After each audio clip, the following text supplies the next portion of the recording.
ইন্ডিজের বিপক্ষে চলতি সিরিজের প্রথম টেস্টে প্রথম ইনিংসে ৯৮ ওভার টিকেছিল টাইগার ব্যাটাররা। জাকের আলী মুমিনুল হকের অর্ধশতক আর লিটন দাস করেন ৪০ রান। দ্বিতীয় ইনিংসে মেহেদী হাসান মিরাজ ও জাকের কিছুটা লড়াই করেছিলেন, তবে বাকিরা নিজেদের করতে পারেননি প্রমাণ। টাইগারদের জন্য আরেকটা গুরুত্বপূর্ণ বিষয় হলো ক্যাচিং। সিরিজ বাঁচাতে হলে ফিল্ডিংয়ে এক বিন্দু ছাড় দেয়া যাবে না। ২ ম্যাচের সিরিজে ১-০ ব্যবধানে পিছিয়ে টাইগাররা।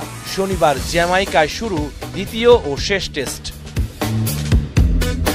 অভিজ্ঞ কিমার রোচ, নির্ভরযোগ্য আলজারি জোসেফ, দুর্দান্ত ফর্মে থাকা তরুণ জেডেন সিলস এবং উঠতি পেসার শামার জোসেফ অ্যান্টিগায় ওয়েস্ট ইন্ডিজের পেস আক্রমণ ছিল অসাধারণ।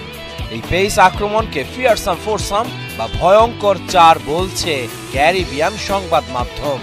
জ্যামাইকায় দ্বিতীয় ও শেষ টেস্টেও এই পেস আক্রমণ দিয়েই বাংলাদেশের ব্যাটারদের ঘায়েল করতে চায় স্বাগতিকেরা। প্রথম টেস্টে বাংলাদেশের ১৮ উইকেটের সব কটি নিয়েছেন ক্যারিবিয়ান পেসাররা। ওয়েস্ট ইন্ডিজের একাদশে পরিবর্তন আসার সম্ভাবনা কম। বাংলাদেশের একাদশে আসতে পারে একাধিক পরিবর্তন। বাদ পড়তে পারেন মাহমুদুল হাসান জয় ও জাকির হাসান। একাদশে ঢুকতে পারেন মাহিদুল অঙ্কন ও সাদমান। পেস ব্যাটারি আরও শক্তিশালী করতে নাহিদ রানাকেও সুযোগ দিতে পারে টিম ম্যানেজমেন্ট।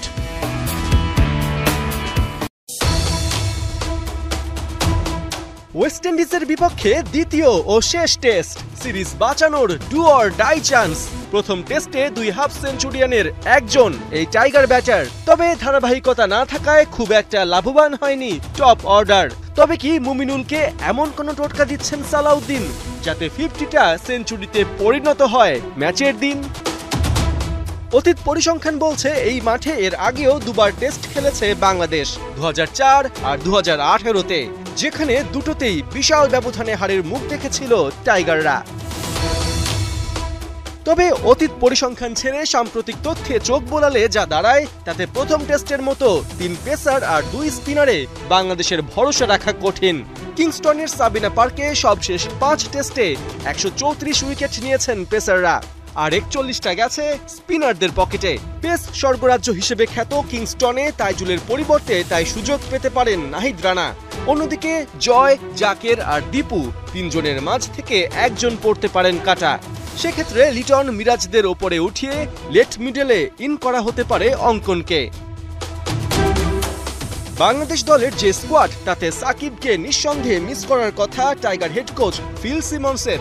২০১৮-তে এই মাঠেই 50-র পাশাপাশি বল হাতে ৬ উইকেট নিয়েছিলেন সাকিব। একাদশে সাকিবের মতো অলরাউন্ডার থাকলে বাড়তি স্পিনারের কথাও ভাবতে হয় না। তাই কিংস্টনে সাকিবের অনুপস্থিতিতে স্পিনে মূল দায়িত্বটা নিতে হবে ক্যাপ্টেন মিরাজকে। ২০১৮-তে তিনিও পেয়েছিলেন ফাইফার সহ ৭ উইকেটের দেখা।